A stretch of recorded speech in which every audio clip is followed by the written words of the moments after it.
স্বাস্থ্যবান পঞ্চায়েত হিসেবে ঊনকোটি জেলার কাঞ্চনবাড়ি পঞ্চায়েত দেশের মধ্যে প্রথম স্থানাধিকারী পুরস্কার লাভ করে অনবদ্য সাফল্য অর্জন করেছে বলেছেন প্রাণী সম্পদ বিকাশ মন্ত্রী সুধাংশু দাস। এই উপলক্ষে আজ কাঞ্চনবাড়ি পঞ্চায়েত কার্যালয় প্রাঙ্গণে আয়োজিত অনুষ্ঠানে তিনি একথা বলেন।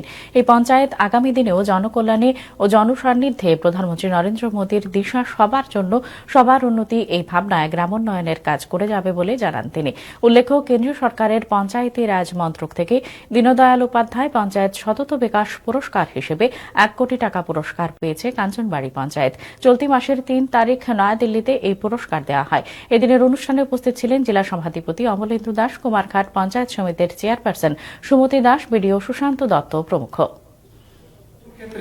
কোনো বাচ্চা যেন অপুষ্টিজনিত কারণে মারা না যায় সেটা দেখা, বাচ্চাদের পড়াশোনার ক্ষেত্রে যেন কোনো অসুবিধা না হয় সেটা দেখা, প্রপার অঙ্গনবাড়ি স্কুল আছে কিনা না, প্রপার স্কুলিং ফ্যাসিলিটি আছে কিনা না, হেলথ ফ্যাসিলিটি আছে কিনা না, বাচ্চাদের খেলাধুলার জন্য মাঠ আছে কিনা না, বাচ্চাদের বিনোদনের জন্য কোনো পার্ক আছে কিনা না, এই ধরনের অনেক কিছু আমরা প্ল্যান পরিকল্পনা নিতে পারি। তাহলে আপনি একটা জায়গা থেকে বলতে পারেন যে আমার ওই জায়গাতে একটা বাচ্চাদের জন্য আমার একটা ইকো পার্ক আমরা করতে পারি।